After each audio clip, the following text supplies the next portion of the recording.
معزز سامعین و ناظرین، السلام علیکم ورحمۃ اللہ وبرکاتہ۔ آج ہم سورہ نحل کی آیت نمبر 78 سے 100 تک کا مطالعہ کریں گے۔ تو ابتدا میں تلاوت کلام پاک۔ اعوذ باللہ من الشیطان الرجیم، بسم اللہ الرحمن الرحیم۔ واللہ اخرجکم من بطون امہاتکم لا تعلمون شیئا وجعل لکم السمع والابصار والافئدۃ لعلکم تشکرون۔ الم یروا الی الطیر مسخرات فی جو السماء وما یمسکہن الا اللہ ان فی ذلک لآیات لقوم یؤمنون۔ صدق اللہ العظیم۔ اب آیت نمبر 78 سے 100 تک کا ترجمہ اور تفسیر النور۔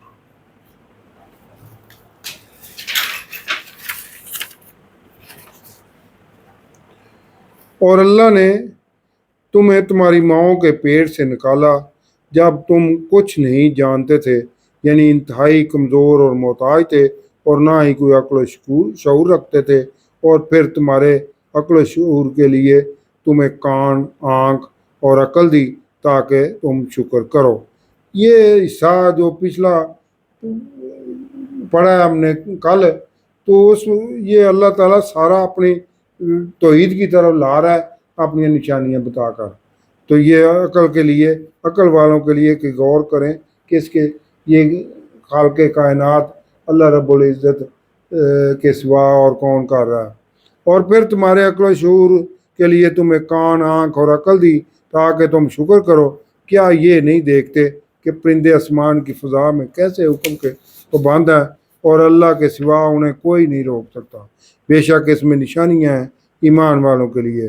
اور اللہ نے تمہیں گھر دیے بسنے کے لیے، اور تمہارے لیے چپایوں کی کھالوں سے ایسے گھر خیمے بنائے جو سفر اور قیام کے دوران ہلکے محسوس ہوتے ہیں، یعنی چپایوں کی کھال سے ٹینٹ وغیرہ، یہ خیمے جو بناتے تھے۔ اور اللہ نے تمہارے لیے ان بھیڑوں کی اون سے اور اونٹوں کی اور بکریوں کے بالوں سے بھی سامان اور برتنے کی چیزیں عطا کی ایک مخصوص وقت تک۔ اور اللہ ہی نے بنایا تمہارے لیے اپنی بنائی ہوئی چیزوں سے سایہ، یعنی جو چیزیں بناتے ہیں اس کے اثرات بھی ہوتے ہیں۔ اور تمہارے لیے پہاڑوں میں پناہ گاہیں بنائیں، اور تمہارے لیے ایسے لباس بھی بنائے جو تمہیں گرمی سے بچاتے ہیں، اور ایسے لباس یعنی زریں بھی جو تمہیں لڑائی کے دوران بچاتے ہیں۔ اسی طرح اللہ اپنی نعمت تم پر پوری کرتا ہے تاکہ تم حکم یعنی دعوت حق کو مان لو۔ تو اگر یہ کفار منہ پھیر لیں تو آپ صلی اللہ علیہ وسلم پر تو صرف توحید کا پیغام صاف صاف پہنچا دینا ہی ہے۔ یہ اللہ کی نعمت کو پہچانتے ہیں، پھر اس سے منکر ہوتے ہیں، اور ان میں اکثر کافر ہیں۔ اور جس دن ہم اٹھائیں گے ہر امت میں سے ایک گروہ، اس امت کا نبی یا رسول، پھر کافروں کو بولنے کی اجازت نہ دی جائے گی، اور نہ ہی انہیں عذر پیش کرنے کا موقع دیا جائے گا۔ اور جب یہ ظالم عذاب دیکھ لیں گے تو پھر اسے ان سے ہلکا نہیں کیا جائے گا، اور نہ ہی انہیں کوئی مہلت دی جائے گی۔ جب مشرک اپنے شریکوں کو دیکھ لیں گے تو کہیں گے، اے ہمارے رب، یہ ہیں ہمارے شریک جنہیں ہم تیرے سوا پوجتے تھے۔ تو وہ شریک پھینک دیں گے یہ بات انہی کی طرف کہ تم بے شک جھوٹے ہو، اور وہ اس دن اللہ کے سامنے، یعنی جو انہوں نے بت یا جن کی پوجا کرتے تھے، وہ کہیں گے اللہ کے سامنے عاجزی پیش کریں گے، اور گم ہو جائیں گے ان سے جو وہ بت گڑا کرتے تھے، جنہوں نے کفر کیا اور اللہ کی راہ سے روکا۔ ہم ان پر عذاب کا اضافہ کرتے جائیں گے، بدلہ ان کے فساد کا۔ اور جس دن ہر امت میں سے انہی میں سے ایک گواہ کھڑا کریں گے کہ ان پر گواہی دے، اور آپ صلی اللہ علیہ وسلم کو ان سب پر گواہ بنا کر لائیں گے۔ یہ اس لیے اللہ رب العزت فرما رہے ہیں کیونکہ آپ نے بھی تو یہود و نصارہ اور مشرکین مکہ کو دعوت حق پہنچائی تھی۔ یعنی اس وقت آج بھی دنیا میں یہ بنی اسرائیل اور یہ کافر لوگ کی قوم ہی ہے تو یہ گواہی اس لیے بھی ہوگی کہ حضور نبی کریم صلی اللہ علیہ وسلم نے یہود و نصارہ اور مشرکین تمام مشرکین کو دعوت حق پہنچا دی تھی، اور ہم نے آپ صلی اللہ علیہ وسلم کو یہ کتاب جس میں ہر چیز کا روشن بیان ہے، اور یہ ہدایت اور رحمت اور بشارت ہے مسلمانوں کے لیے۔ بے شک اللہ حکم دیتا ہے عدل کا اور قرابت داروں کے حقوق ادا کرنے کا، اور وہ روکتا ہے بے حیائی، برائی اور سرکشی سے۔ وہ تمہیں نصیحت فرماتا ہے کہ کچھ تو دھیان کرو اور اللہ کا عہد پورا کرو۔ جب عہد کرو اور اپنی مضبوط قسموں کو مت توڑو جب کہ تم اللہ کو اپنے اوپر گواہ بنا چکے ہو۔